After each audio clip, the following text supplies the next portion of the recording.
प्रधानमंत्री नरेंद्र मोदी वीडियो संदेश के माध्यम से कानून मंत्री और कानून सचिवों के अखिल भारतीय सम्मेलन के उद्घाटन सत्र को करेंगे संबोधित। केंद्रीय कानून और न्याय मंत्री किरण रिजिजू सम्मेलन में देंगे मुख्य भाषण। प्रधानमंत्री नरेंद्र मोदी नई दिल्ली में वैज्ञानिक और औद्योगिक अनुसंधान परिषद की बैठक की करेंगे अध्यक्षता। बैठक में संगठन के कार्यों की समीक्षा किए जाने और आगे के रास्तों पर विचार होने की उम्मीद।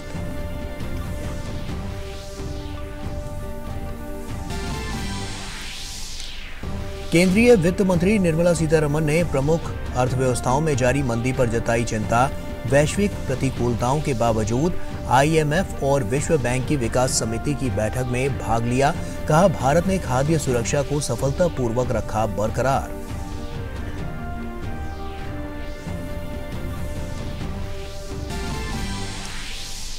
विदेश मंत्री डॉक्टर एस जयशंकर आज से मिस्र की 2 दिवसीय दौरे पर अपने समकक्ष समेह शुक्री के साथ पारस्परिक हित के द्विपक्षीय, क्षेत्रीय और अंतर्राष्ट्रीय मुद्दों पर करेंगे चर्चा। मिस्र में भारतीय समुदाय के लोगों से करेंगे संवाद।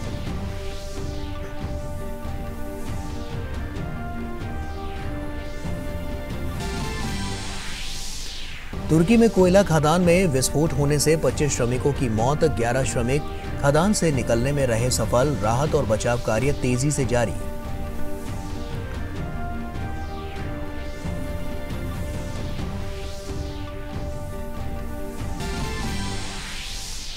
महिला एशिया कप क्रिकेट के फाइनल में भारत और श्रीलंका के बीच आज होगी खिताबी भिड़ंत।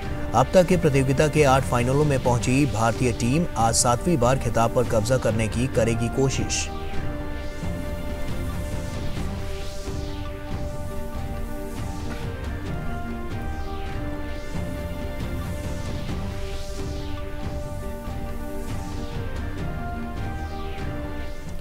नमस्कार, आप देख रहे हैं डीडी न्यूज। आपके साथ मैं हूं गौरव श्रीवास्तव। तो चलिए बुलेटिन की शुरुआत करते हैं। प्रधानमंत्री नरेंद्र मोदी आज कानून मंत्री और कानून सचिवों के अखिल भारतीय सम्मेलन के उद्घाटन सत्र को वीडियो संदेश के माध्यम से संबोधित करेंगे। गुजरात के एकता नगर में 2 दिवसीय सम्मेलन का आयोजन कानून और न्याय मंत्रालय कर रहा है। सम्मेलन का उद्देश्य नीति निर्माताओं को भारतीय कानूनी और न्यायिक प्रणाली से संबंधित मुद्दों पर चर्चा करने के लिए एक साझा मंच प्रदान करना है। इस सम्मेलन के माध्यम से राज्य और केंद्र शासित प्रदेश अपनी सर्वोत्तम प्रथाओं को साझा करने, नए विचारों का आदान प्रदान करने और अपने आपसी सहयोग में सुधार करने में सक्षम होंगे। सम्मेलन में वैकल्पिक विवाद समाधान तंत्र जैसे मध्यस्थता और त्वरित और किफायती न्याय के लिए मध्यस्थता, समग्र कानूनी बुनियादी ढांचे का उन्नयन, अप्रचलित कानूनों को हटाना, न्याय तक पहुंच में सुधार, लंबित मामलों को कम करना और त्वरित निपटान सुनिश्चित करना, बेहतर केंद्र राज्य समन्वय के लिए राज्य के विधायकों से संबंधित प्रस्तावों में एक रूपता लाना, अन्य के साथ साथ राज्य कानूनी प्रणाली को मजबूत करना जैसे विषयों पर चर्चा होगी। प्रधानमंत्री नरेंद्र मोदी आज नई दिल्ली में वैज्ञानिक तथा औद्योगिक अनुसंधान परिषद की बैठक की अध्यक्षता करेंगे, जिसमें संगठन के कार्यों की समीक्षा किए जाने और आगे के रास्तों पर विचार होने की उम्मीद है।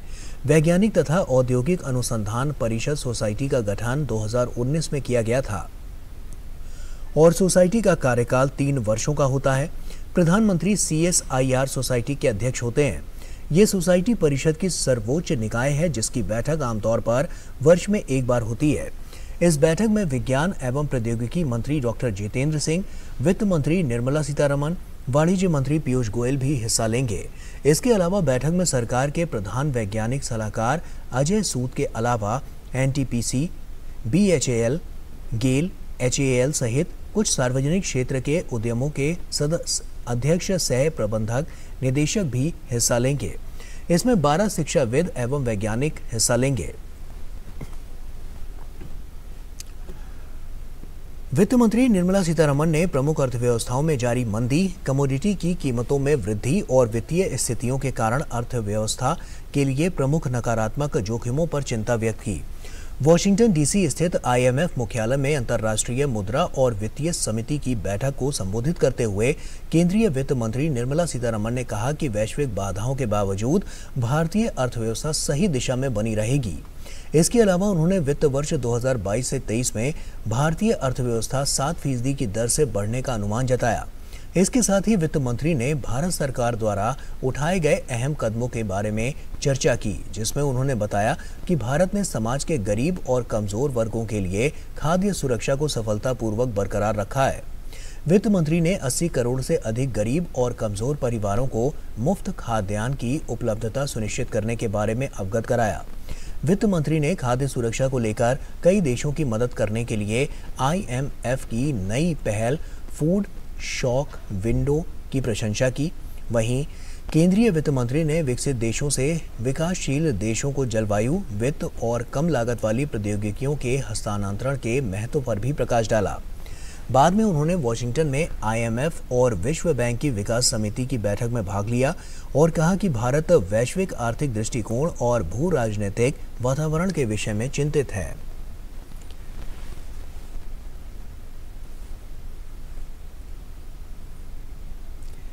केंद्रीय वित्त मंत्री निर्मला सीतारमण ने आईएमएफ की उप प्रबंध निदेशक गीता गोपीनाथ के साथ भी मुलाकात की और खाद्य और ऊर्जा सुरक्षा मुद्दों, वैश्विक ऋण कमजोरियों, जलवायु मामलों और G20 इंडिया प्रेसिडेंसी सहित कई वैश्विक मामलों पर चर्चा की।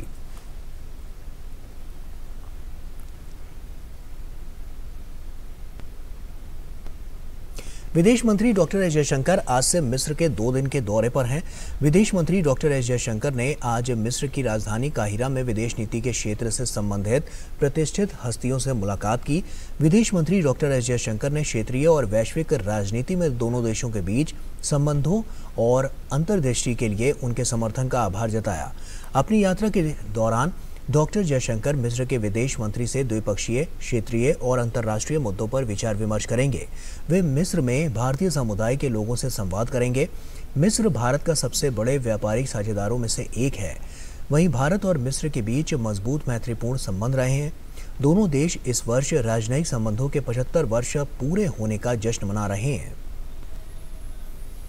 आगे बढ़ते हैं। बम निरोधक दस्ते ने जम्मू कश्मीर के बांदीपोरा जिले में बड़ियारा और कंबाथी गांव क्षेत्र के बीच बांदीपोरा सोपोर सड़क पर पाए गए आईईडी को निष्क्रिय किया।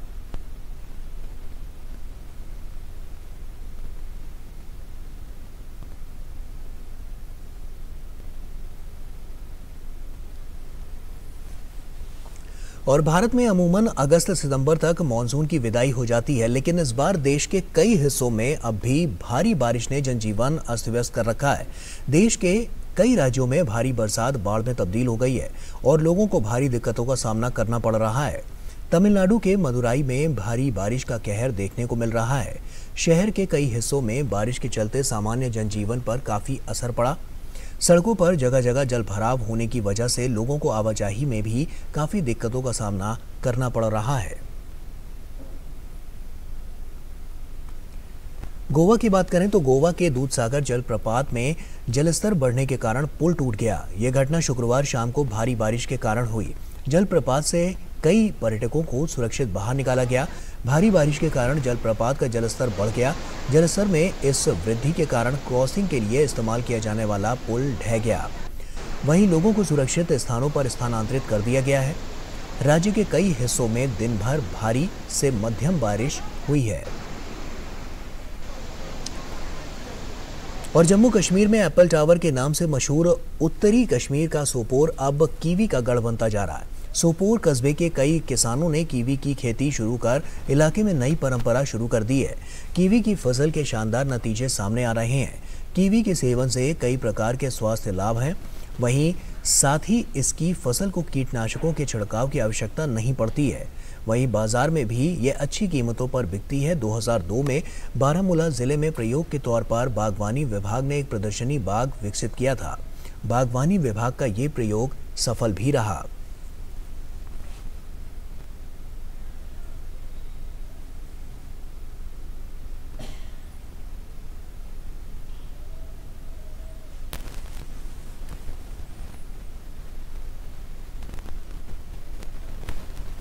और यहाँ वक्त हो चला एक छोटे से ब्रेक का, जल्द लौटते हैं।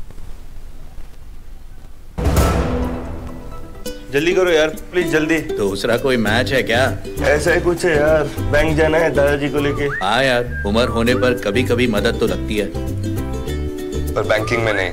वैसे भी आरबीआई कहता है सीनियर सिटीजन सबसे पहले। अगर आप 70 साल से ऊपर हैं और आप बैंक नहीं जा सकते तो बैंक आएगा आपके पास जरूरी सेवाएं लेकर, वो भी वाजिब दरों पर। सीनियर सबसे पहले। आरबीआई कहता है जानकार बनिए, सतर्क रहिए। अलग हैं हम, ये रफ्तार नई है, ये रफ्तार सही है, ये जज्बा नया है, खुद ब खुद बयां है। आयशर प्राइमर G3, जज्बा नया, जीत नई।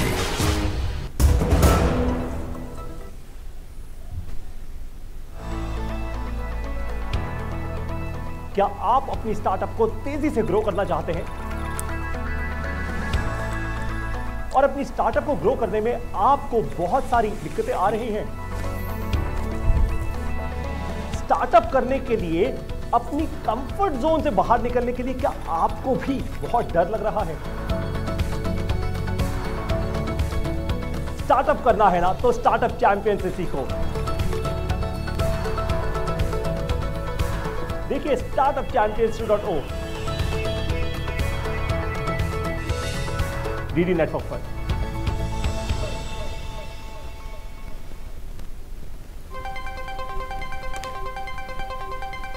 राजनीति की चाल से दुनिया के हाल तक, खेल के मैदान से किसान के खलियान तक, दिन भर की हर छोटी बड़ी खबर को समेटे खबर के हर किरदार को दिखाते हैं हम। डीडी न्यूज का प्राइम टाइम शो, सटीक और भरोसेमंद खबरें, खबर ही नहीं खबर का विश्लेषण भी, नए तेवर, नए कलेवर, नई धार और नई रफ्तार के साथ देखिए न्यूज नाइट हर रात 8 बजे सिर्फ डीडी न्यूज पर। डच ईस्ट इंडिया कंपनी सिर्फ ट्रेड करना चाहती है। इसके बदले में आपको हमसे क्या चाहिए? इस ट्रेड की मोनोपोली हमारी हो। लाखों विदेशी यहाँ आए और आस्तीन का सांप बनकर हमें डस दिया। सर्वप्रथम पुर्तगाली, उसके बाद डच और अब तुम लोग। We need exclusive rights. तुमने क्या सोचा कि हम नशे में हैं और तुम हमारा फायदा उठा लोगे? जहांगीर पर इस तख्त का नशा चढ़ाओ, उस पर ये अंग्रेजी नशा क्या खाक चढ़ेगा।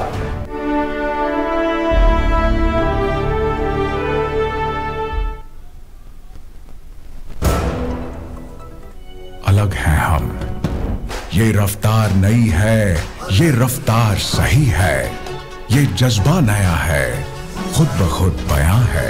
आयशर प्राइमर G3, जज्बा नया, जीत नई।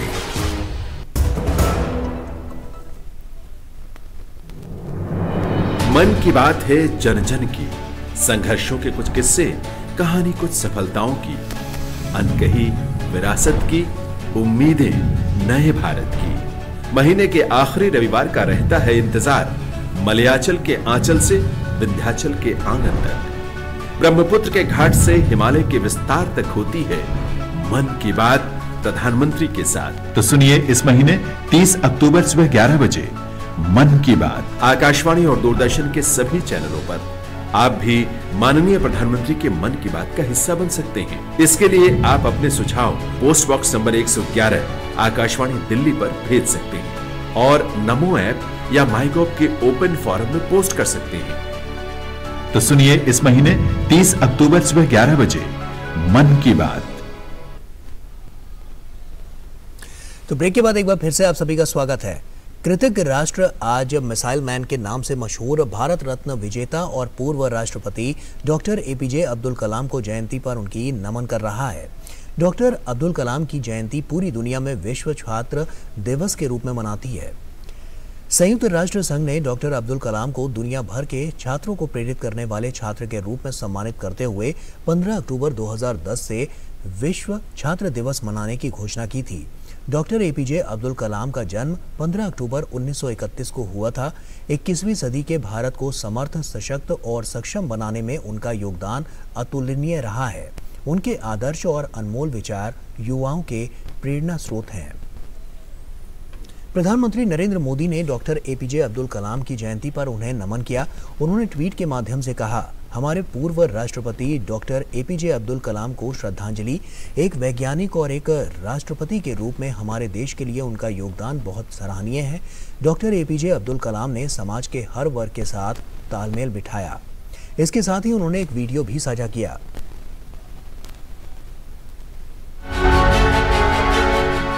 आमतौर पर वैज्ञानिकों के विषय में एक सोच ऐसी रहती है कि वो बड़े गंभीर चेहरा, उदासीन, लैब में ही डूबे रहने वाले, लेकिन कलाम साहब हर पल एक बड़े जीवंत व्यक्तित्व नजर आता है।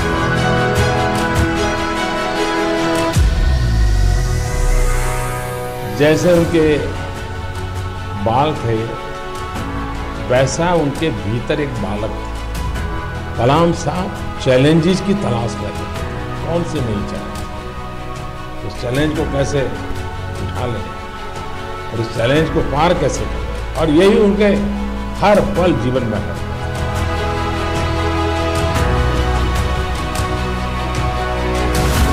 भारत शक्तिशाली हो, लेकिन सिर्फ शस्त्रों से शक्तिशाली हो, ये कलाम साहब की सोच नहीं थी। वो इस मान करके चलते थे कि देश सरहदों से नहीं, देश कोटि कोटि लोगों से पहचान। और इसलिए कलाम साहब उन दोनों धाराओं को साथ लेकर के चलते थे कि एक तरफ इनोवेशन हो, रिसर्च हो, रक्षा के क्षेत्र में भारत अपने पैरों पर खड़ा हो, और दूसरी तरफ भारत का मानव समुदाय संपन्न। अर्थव्यवस्था के मोर्चे पर अच्छी खबर है। देश का निर्यात सितंबर में 4.82% बढ़कर 35.45 अरब डॉलर पर पहुंच गया। हालांकि इस दौरान व्यापार घाटा भी बढ़कर 25.71 अरब डॉलर हो गया। वाणिज्य मंत्रालय ने जारी आंकड़ों में बताया है कि सितंबर में देश का आयात सालाना आधार पर 8.66% बढ़कर 61.61 अरब डॉलर हो गया। इस कारण व्यापार घाटा बढ़कर 25.71 अरब डॉलर हो गया, जबकि सितंबर 2021 में व्यापार घाटा 22.47 अरब डॉलर रहा था। मंत्रालय के मुताबिक वित्त वर्ष 2022 से 23 की पहली छमाही में देश का निर्यात 16.96% की वृद्धि के साथ 231.88 अरब डॉलर रहा है, जबकि आयात 38.55% की बढ़ोतरी के साथ 380.34 अरब डॉलर पर पहुंच गया। वहीं इस दौरान व्यापार घाटा 76.25 अरब डॉलर के मुकाबले बढ़कर 148.46 अरब डॉलर हो गया है। देश की राजधानी दिल्ली से सटे खोड़ा में एक और जन आरोग्यम केंद्र स्थापित किया गया है। बिस्नौली सर्वोदय ग्रामोद्योग सेवा संस्थान की एक और पहल के तहत IGL के सहयोग से इसे स्थापित किया गया है। पेश है हमारे संवाददाता गिरीश निशाना की ये खास रिपोर्ट। स्वास्थ्य की जांच करा रहे ये हैं उत्तर प्रदेश में गाजियाबाद के खोड़ा की इंदिरा कॉलोनी के लोग। ये लोग बिस्नौली सर्वोदय ग्रामोद्योग सेवा संस्थान यानी BSGSS द्वारा शुरू किए गए जन आरोग्यम केंद्र में अपने स्वास्थ्य की जांच कराने पहुंचे हैं। अपने क्षेत्र में मिल रही निःशुल्क स्वास्थ्य सुविधाओं से ये लोग काफी उत्साहित हैं। नहीं दिल्ली में जाना पड़ता था, सफदरजंग अर्बन में इधर, अब तो यही पास में ही है। मैं तो घर के द्वार पे ही है, यही पास में।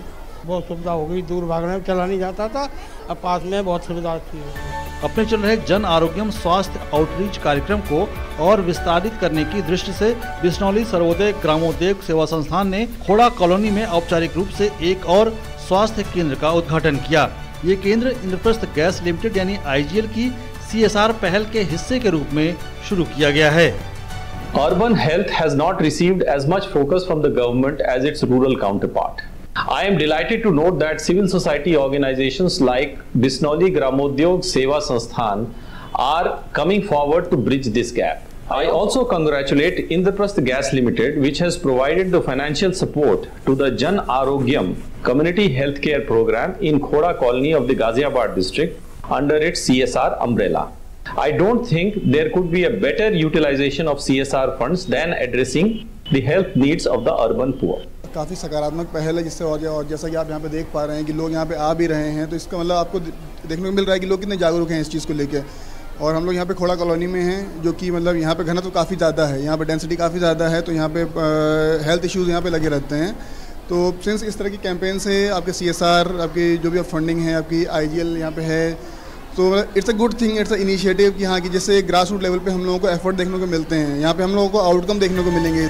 BSGSS ने स्थानीय लोगों को व्यापक स्वास्थ्य सेवाएं प्रदान करने के लिए IGL की मदद से यहाँ एक क्लिनिक स्थापित किया है। इनमें मुफ्त दवाओं के साथ नियमित OPD परामर्श, प्रयोगशाला परीक्षण, स्वास्थ्य शिविर और समय समय पर जागरूकता कार्यक्रम शामिल हैं।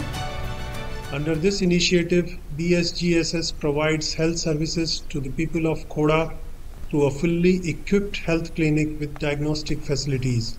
These include regular OPD consultations with free medicines, lab tests, health camps, awareness programs and referrals. ये हेल्थ कैंप ऑर्गेनाइज किया गया है खोड़ा कॉलोनी के अंदर गाज़ियाबाद में, और उसमें बेसिक हेल्थ चेकअप किया जाएगा, whether the patient is anaemic और इज़ डायबिटिक और is carrying hypertension. So we have a trained team of medical specialists here, stationed here, and they will prescribe and distribute free medicines to the patients who are coming here. इस उद्घाटन समारोह के साथ गैर संचारी रोगों पर ध्यान केंद्रित करते हुए एक निःशुल्क स्वास्थ्य जांच शिविर का भी आयोजन किया गया। हम लोगों ने खोड़ा में IGL के सौजन्य से एक निःशुल्क चिकित्सा केंद्र, जो सप्ताह में 6 दिन निःशुल्क चिकित्सा, निःशुल्क टेस्ट और निःशुल्क दवाइयाँ प्रदान करेगा। इससे यहाँ के आसपास की जितनी कॉलोनी के लोग हैं वो यहाँ आके दवाइयाँ ले सकते हैं। बिश्नौली सर्वोदय ग्रामोद्योग सेवा संस्थान एक गैर सरकारी संस्था है जो इसी तरह से देश के कई हिस्सों में अब तक कई जन आरोग्यम केंद्र स्थापित कर चुकी है। ये संस्था पिछले 2 दशक से दिल्ली, उत्तर प्रदेश, पंजाब और हरियाणा समेत कई राज्यों में महिला सशक्तिकरण के साथ साथ लोगों तक बेहतर स्वास्थ्य सुविधाएं पहुंचाने में प्रयासरत है। गिरीश निशाना, DD न्यूज, खोड़ा, गाजियाबाद। और वहीं देश में पहली बार सभी IIT की संयुक्त शोध और विकास प्रदर्शनी का आयोजन हो रहा है। केंद्रीय शिक्षा मंत्री धर्मेंद्र प्रधान ने IIT दिल्ली में आई इन्वेंटिव नाम के इस 2 दिवसीय प्रदर्शनी का उद्घाटन किया। देश की स्वतंत्रता के 75 साल पूरे होने के उपलक्ष्य में सभी 23 IIT के 75 प्रमुख शोध कार्यों का चयन इस प्रदर्शनी में किया गया। देश के सभी 23 भारतीय प्रौद्योगिकी संस्थानों ने मिलकर पहली बार बड़े स्तर पर अनुसंधान एवं विकास प्रदर्शनी का आयोजन किया है। शुक्रवार को IIT दिल्ली में आई इन्वेंटिव नाम के 2 दिवसीय अनुसंधान एवं विकास प्रदर्शनी की शुरुआत हुई, जिसमें सभी IIT अपने शोध कार्यों को प्रदर्शित कर रहे हैं। इस प्रदर्शनी में शिक्षा जगत और शोधकर्ताओं के साथ साथ उद्योग जगत के प्रतिनिधि भी हिस्सा ले रहे हैं। प्रदर्शनी के उद्घाटन के मौके पर शिक्षा मंत्री धर्मेंद्र प्रधान ने कहा कि IIT में हो रहे नवाचार और शोध कार्यों को मार्केट तक पहुंचाना चाहिए। उन्होंने कहा कि देश के सभी उच्च शिक्षण संस्थानों में कौशल विकास केंद्र शुरू होने चाहिए। हमें ये 23 IITs को आने वाले दिनों में इंजीनियरिंग कॉलेज नहीं बनानी है। ठीक है, आज प्लेसमेंट और पैकेज के हमने एक पैरामीटर्स माना है, लेकिन आगे से 10 साल के बाद ये एक पैरामीटर होनी चाहिए, कितने इनोवेशन मार्केट में पहुंचा, मोनेटाइज हुआ, रेवेन्यू कितना कलेक्शन हुआ, कितने जॉब प्रोवाइडर बने, कितने जॉब आया। IIT इसीलिए बना था। भारतीय इंटरप्राइजेज के संस्थापक सुनील भारती मित्तल ने उद्योग और शिक्षा जगत को करीब लाने की जरूरत पर जोर देते हुए कहा कि भारत की अर्थव्यवस्था को $5 ट्रिलियन तक पहुंचाने में भारतीय प्रौद्योगिकी संस्थानों की भूमिका काफी अहम होगी। Prime Minister's vision of India being a $5 trillion economy has a underpinning of $1 trillion of digital products and services. That's 20% of his vision. That's huge. That's very large. And for that, to my mind, the 23 IITs need to come together to deliver a very strong contribution and play a very defining role in achieving that very solid $5 trillion economy mark. आज़ादी के 75 साल पूरे होने के मौके पर आयोजित इस अनुसंधान एवं विकास प्रदर्शनी में सभी IIT के कुल 75 शोध कार्यों को प्रदर्शित किया जा रहा है। ये शोध कार्य जलवायु परिवर्तन, ग्रामीण कृषि, किफ़ायती स्वास्थ्य सेवाएं, ड्रोन टेक्नोलॉजी, स्मार्ट सिटी और इंफ्रास्ट्रक्चर, संचार तकनीक, सेमीकंडक्टर, नैनो टेक्नोलॉजी और स्वच्छ ऊर्जा जैसे क्षेत्रों से जुड़े हैं। इसका मकसद मेक इन इंडिया और डिजिटल इंडिया पहल के तहत नवाचारों को बढ़ावा देना है ताकि विभिन्न क्षेत्र के लोगों को इनका लाभ मिल सके। Nishant Saurabh, DD news, Delhi. आगे बढ़ते हैं। तुर्की के उत्तरी बार्टिन प्रांत में एक ट्रांसफार्मर के कारण कोयला खदान में हुए विस्फोट में 49 श्रमिक फंस गए हैं। 11 श्रमिक किसी तरीके से खदान से निकलने में सफल रहे, जबकि 25 श्रमिकों की मौत हो गई। तुर्की के आपदा प्रबंधन प्राधिकरण ने कहा है कि विस्फोट कोयला खदान में एक ट्रांसफार्मर के कारण हुआ, जिसका स्वामित्व राज्य के तुर्की हार्ड कोल एंटरप्राइजेस के पास है। विस्फोट खदान के प्रवेश द्वार से 300 मीटर नीचे हुआ। खदान में घायल हुए लोगों को एम्बुलेंस से अस्पताल ले जाया गया।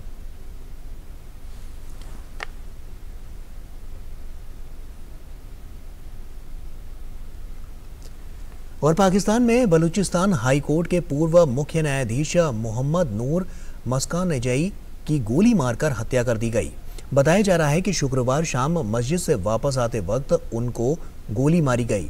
यह हादसा पाकिस्तान के बलूचिस्तान प्रांत के खरान में पेश आया है और वहीं पाकिस्तान में पिछले 1 साल में सुरक्षा अधिकारियों, प्रतिष्ठानों और विदेशी नागरिकों पर घातक हमले बढ़ गए हैं।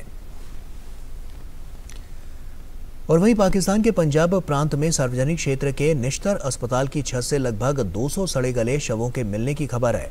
रिपोर्ट्स के मुताबिक इनमें से कई शवों के अंग भी गायब बताए जा रहे हैं।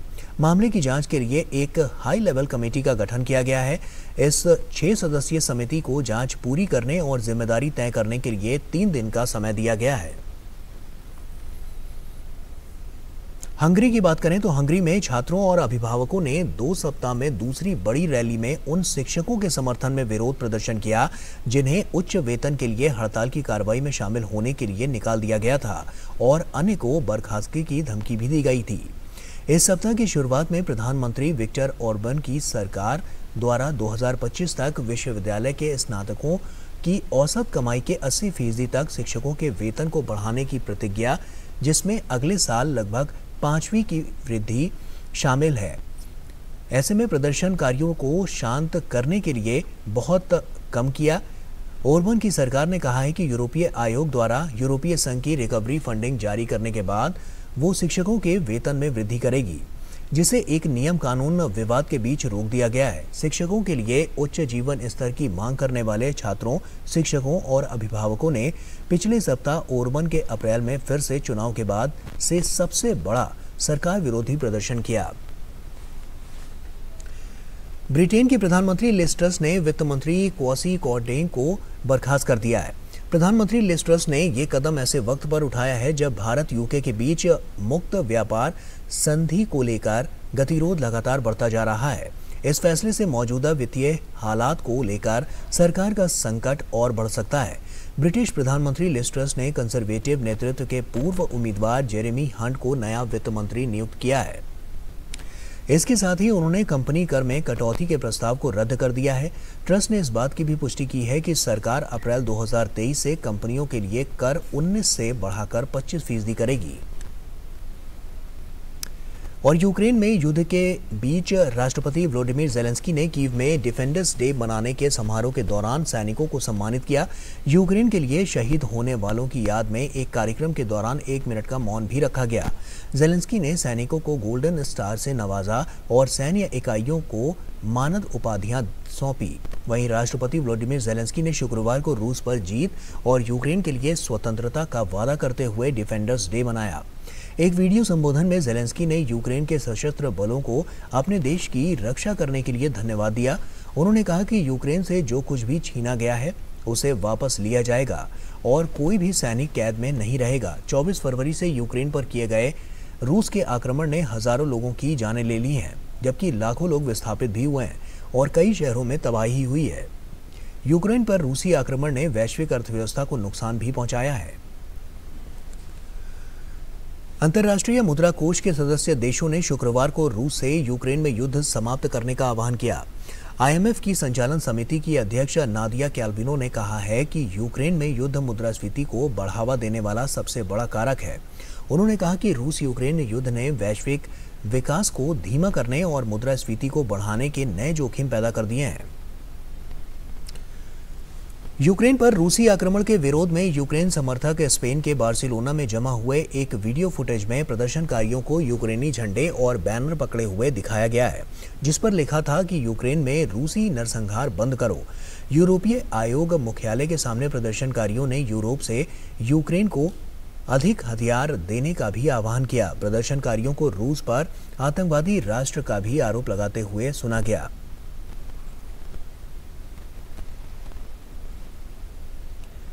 चाड की राजधानी दजामेना के सैकड़ों निवासियों को भारी बाढ़ के कारण अपने घरों को छोड़ना पड़ा है। बहुत से बाढ़ पीड़ित एक अस्थायी शिविर स्थापित करने के लिए सूखी जमीन की तलाश में सिर पर अपने सामान लेकर पैदल ही घर से निकल पड़े। इस साल चाड में 30 से भी अधिक वर्षों में सबसे भारी बारिश हुई है।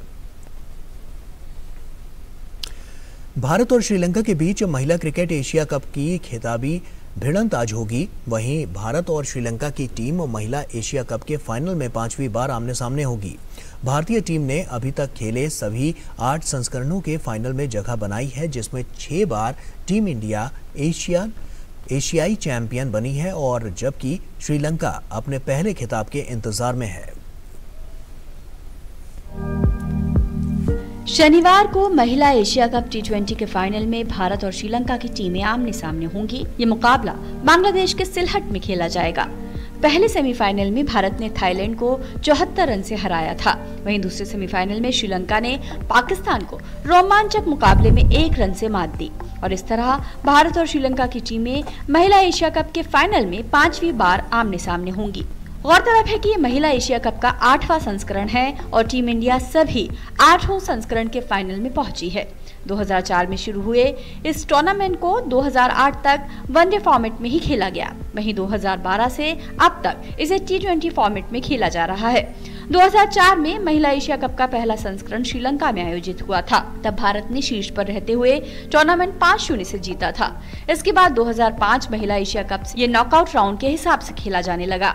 तब ये प्रतियोगिता पाकिस्तान में खेली गई। 2005 के फाइनल में भारत श्रीलंका की टीमें एक बार फिर से आमने सामने थीं। इसे भी टीम इंडिया ने 97 रन से अपने नाम किया। साल 2006 में भारत मेजबान था और एक बार फिर भारत और श्रीलंका की टीमों की भिड़ंत हुई और इस बार भी नतीजा बिल्कुल वैसा ही रहा जैसा कि पिछले 2 संस्करणों में था। भारत ने श्रीलंका को फाइनल में 8 विकेट से मात दी। 2008 में ये टूर्नामेंट श्रीलंका में खेला गया और भारत और श्रीलंका की टीमें फाइनल में पहुंची। यानी शुरुआती 4 संस्करणों में वनडे फॉर्मेट में हुई इस प्रतियोगिता के फाइनल में भारत और श्रीलंका की टीमें ही प्रतिद्वंदी थी। साल 2008 के फाइनल में भारत ने श्रीलंका को 177 रन से शिकस्त दी। 2012 से ये प्रतियोगिता T20 प्रारूप में खेली जाने लगी और चीन पहली बार इस प्रतियोगिता का मेजबान बना। फाइनल में भारत और पाकिस्तान की टीमें आमने सामने थीं। टीम इंडिया ने पाकिस्तान को खिताबी मुकाबले में 18 रन से हराया। 2016 में थाईलैंड में खेले गए टूर्नामेंट के फाइनल में भारत ने एक बार फिर से पाकिस्तान को करारी शिकस्त दी। 2018 में फाइनल में बांग्लादेश ने भारत को 3 विकेट से हराया। भारत के इतर बांग्लादेश ये टूर्नामेंट जीतने वाली पहली टीम बनी थी। अब भारत के सामने एक बार फिर से श्रीलंका है और उम्मीद की जा रही है कि मुकाबला दिलचस्प होगा। महिला एशिया कप के T20 फॉर्मेट के फाइनल में पहली बार ये दोनों टीमें आमने सामने हैं। भारत और श्रीलंका के T20 फॉर्मेट में रिकॉर्ड्स की बात करें तो दोनों टीमें 22वीं बार आमने सामने आ चुकी हैं। इसमें से भारत ने 17 मैचों में जीत हासिल की है, वहीं श्रीलंका ने 4 मैच जीते हैं। एक मुकाबला बेनतीजा रहा है।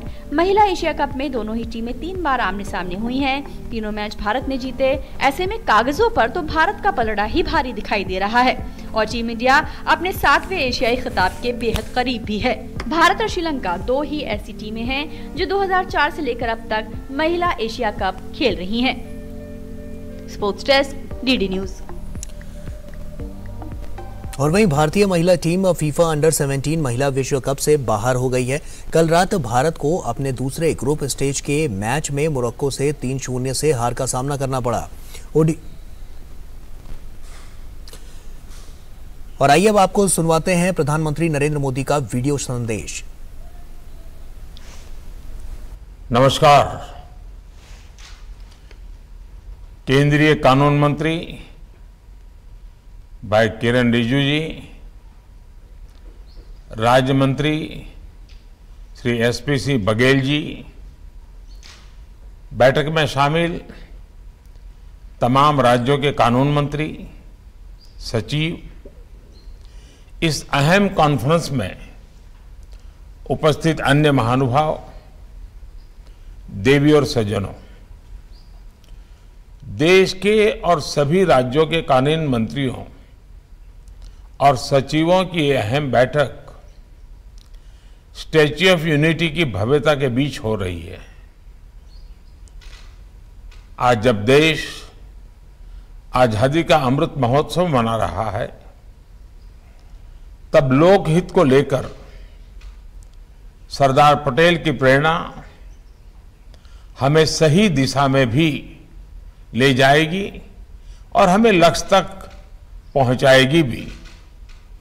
साथियों, हर समाज में उस काल के अनुकूल न्याय व्यवस्था और विभिन्न प्रक्रियाएं, परंपराएं विकसित होती रही है।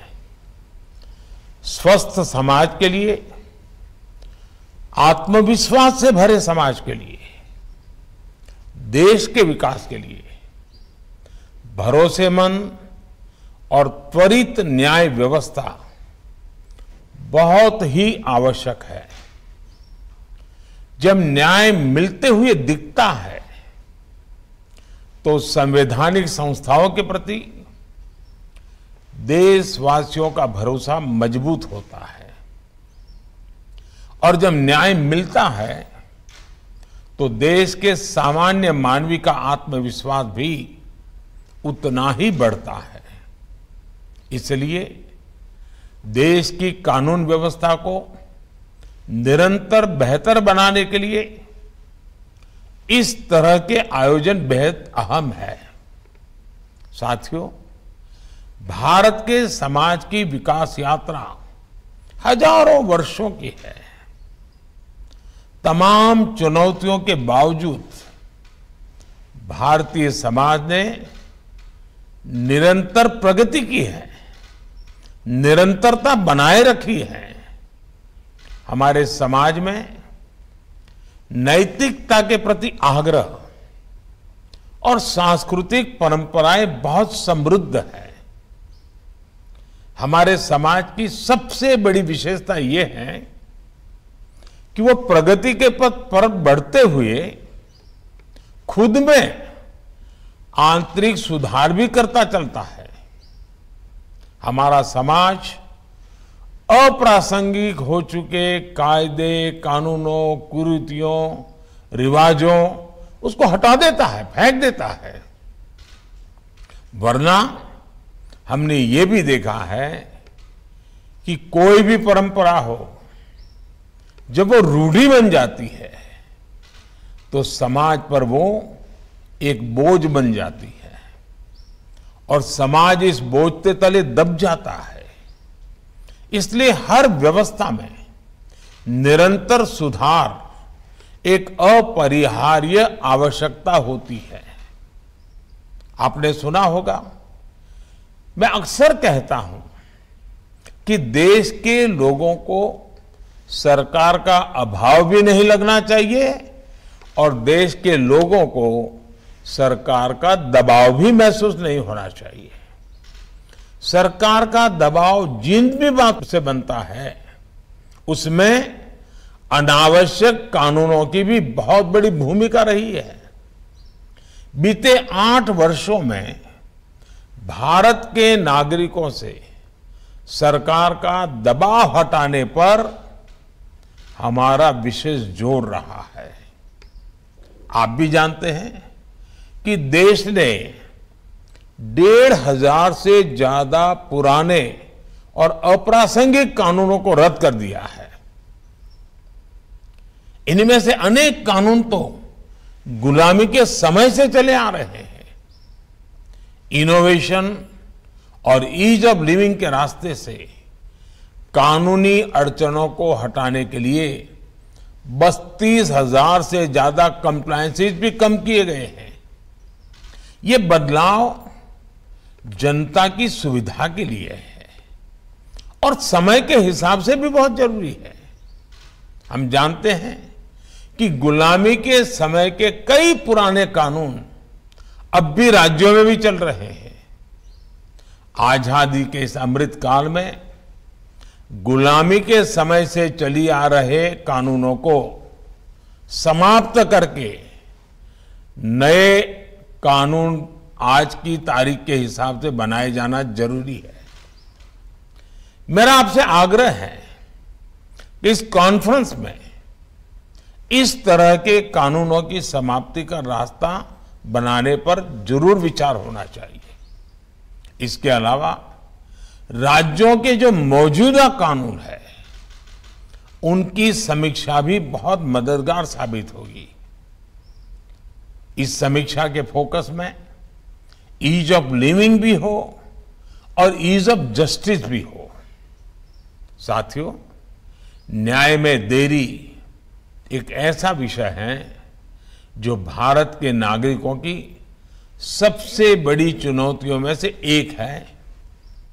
हमारी न्यायपालिकाएं इस दिशा में काफी गंभीरता से काम कर रही है।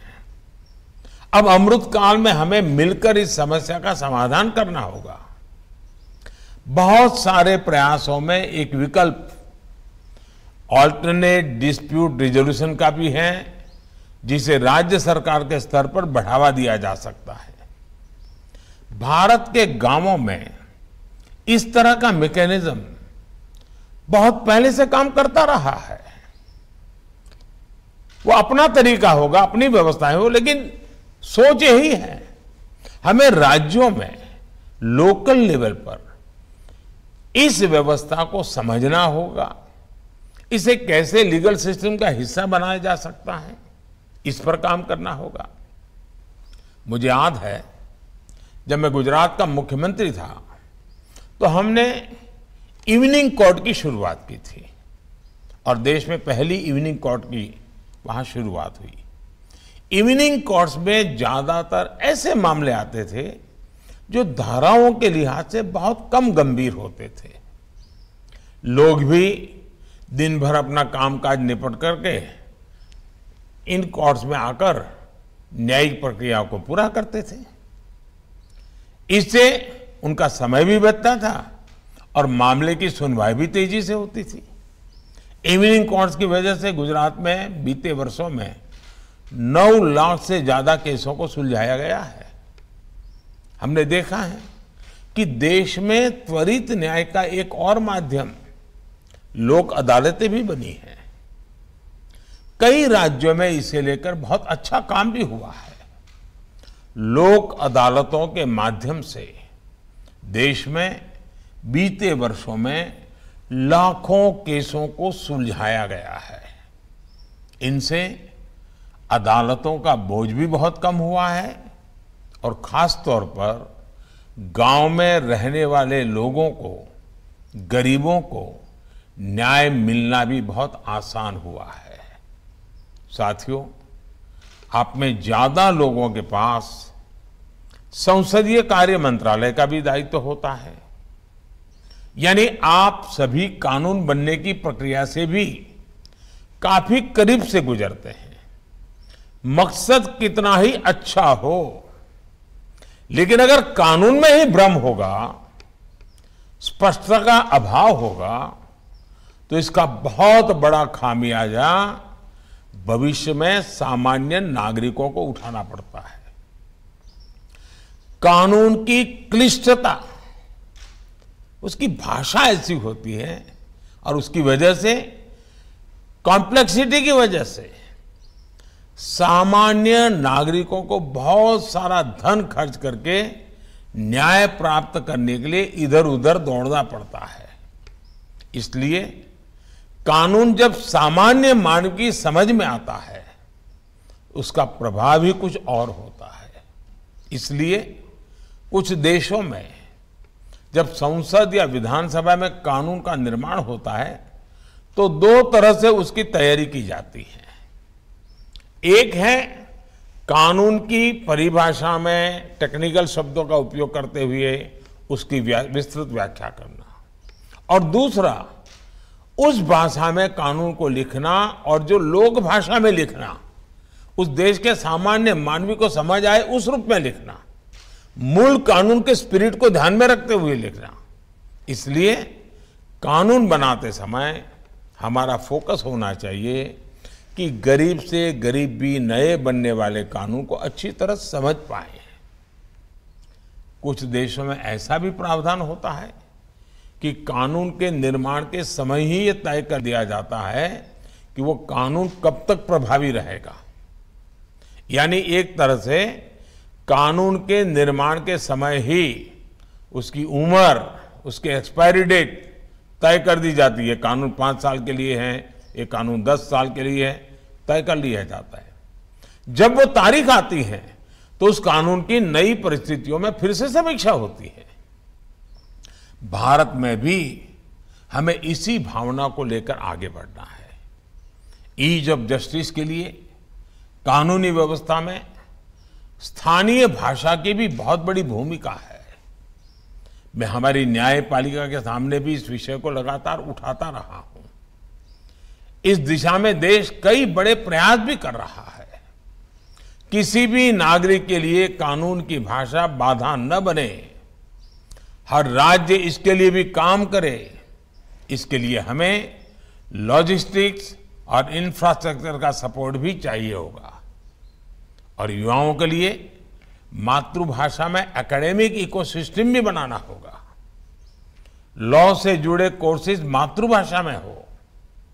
हमारे कानून सहज सरल भाषा में लिखे जाएं। हाई कोर्ट्स और सुप्रीम कोर्ट के महत्वपूर्ण केसेस की डिजिटल लाइब्रेरी स्थानीय भाषा में हो। इसके लिए हमें काम करना होगा। इससे सामान्य मानवी में कानून को लेकर जानकारी भी बढ़ेगी और भारी भरकम कानूनी शब्दों का डर भी कम होगा। साथियों, जब न्याय व्यवस्था समाज के साथ साथ विस्तार लेती है, आधुनिकता को अंगीकार करने की स्वाभाविक प्रवृत्ति उसमें होती ही है, तो समाज में जो बदलाव आते हैं वो न्याय व्यवस्था में भी दिखते हैं। टेक्नोलॉजी किस तरह से आज न्याय व्यवस्था का भी अभिन्न अंग बन गई है, इसे हमने कोरोना काल में भी देखा है। आज देश में ई कोर्ट्स मिशन तेजी से आगे बढ़ रहा है। वर्चुअल हियरिंग और वर्चुअल पेशी जैसी व्यवस्थाएं अब हमारे लीगल सिस्टम का हिस्सा बन रही है। इसके अलावा केस की ई फाइलिंग को भी बढ़ावा दिया जा रहा है। अब देश में 5G के आने से इन व्यवस्थाओं में और भी तेजी आएगी और बहुत बड़े बदलाव इसके कारण अंतर्निहित है, होने ही वाले हैं। इसलिए हर एक राज्य को इसे ध्यान में रखते हुए अपनी व्यवस्थाओं को अपडेट और अपग्रेड करना ही पड़ेगा। हमारी लीगल एजुकेशन को टेक्नोलॉजी के हिसाब से तैयार करना भी हमारी एक महत्वपूर्ण लक्ष्य होना चाहिए। साथियों, समर्थ राष्ट्र और समृद्ध समाज के लिए संवेदनशील न्याय व्यवस्था एक अनिवार्य शर्त होती है। इसलिए मैंने हाई कोर्ट के मुख्य न्यायाधीशों की संयुक्त बैठक में अंडर ट्रायल्स का विषय उठाया था। मेरा आप सबसे आग्रह है कि केसों के स्पीडी ट्रायल के लिए राज्य सरकार द्वारा जो कुछ किया जा सकता है वो जरूर करें। विचाराधीन कैदियों को लेकर भी राज्य सरकारें पूरे मानवीय दृष्टिकोण के साथ काम करें ताकि हमारी न्याय व्यवस्था एक मानवीय आदर्श के साथ आगे बढ़े।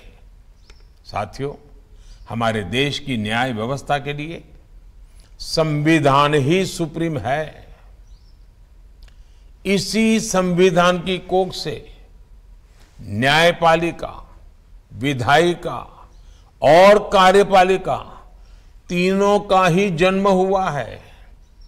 सरकार हो, संसद हो, हमारी अदालतें हो, ये तीनों एक तरह से एक ही मां, संविधान रूपी माता की संतान है। इसलिए कार्य भिन्न होने के बावजूद अगर हम संविधान की भावना को देखें तो वाद विवाद के लिए, एक दूसरे से होड़ के लिए कोई गुंजाइश नहीं रहती।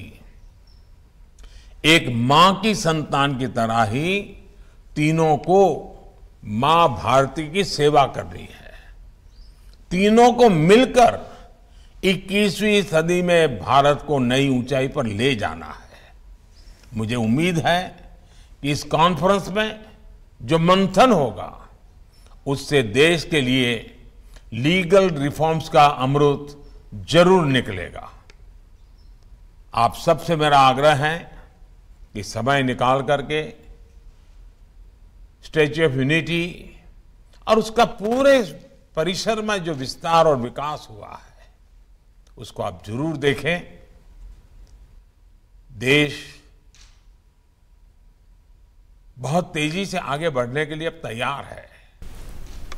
आपके पास जो भी जिम्मेवारी है उसको आप बखूबी निभाएं, यही मेरी आपको शुभकामनाएं हैं।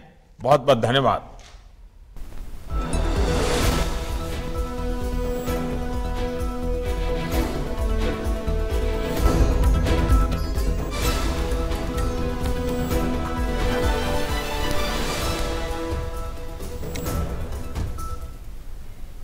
तो प्रधानमंत्री नरेंद्र मोदी का ये वीडियो संदेश आप सुन रहे थे। आपको बता दें कि तमाम बड़ी और महत्वपूर्ण बातें प्रधानमंत्री नरेंद्र मोदी ने यहाँ से कही हैं।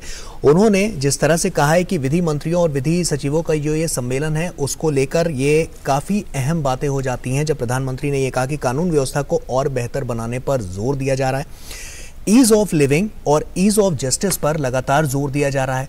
तो ये तमाम जो महत्वपूर्ण बातें हैं वो हम आपको बता रहे हैं इस पूरे प्रधानमंत्री के वीडियो संदेश से जुड़ी हुई, जिसमें उन्होंने कहा है कि भारतीय समाज से निरंतर प्रगति की जो उम्मीद है वो लगातार की जा रही है और कानून व्यवस्था जिस तरह से सुचारू रूप से जो अभी तक चल रही है उसमें पुराने कानून भी हैं और कुछ नए कानून भी बनाए जा रहे हैं।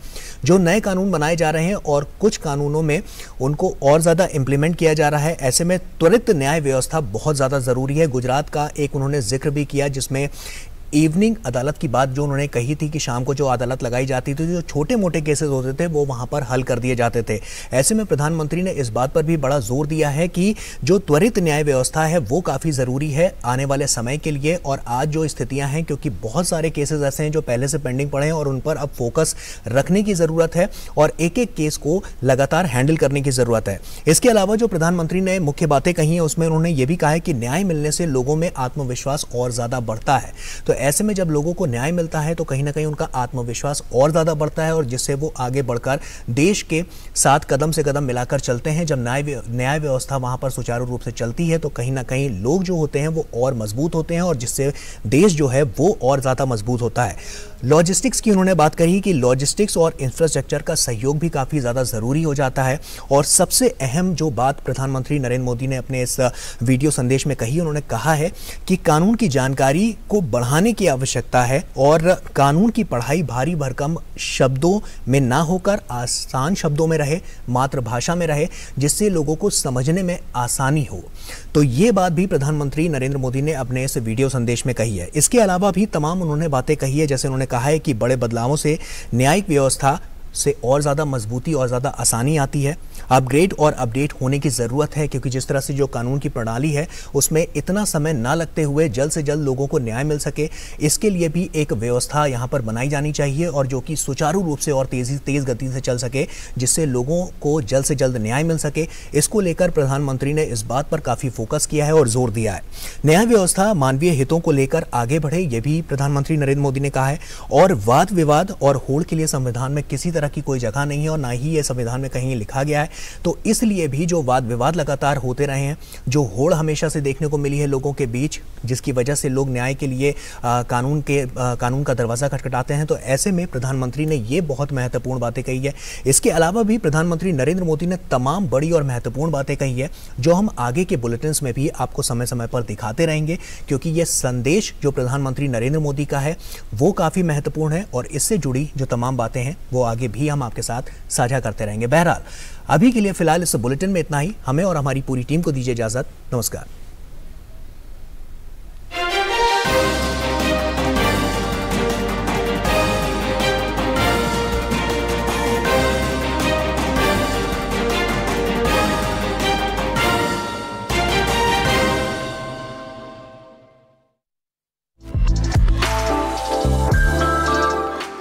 साथ हैं फैशन आइकॉन, फैशन दीवा, जानी मानी फैशन डिजाइनर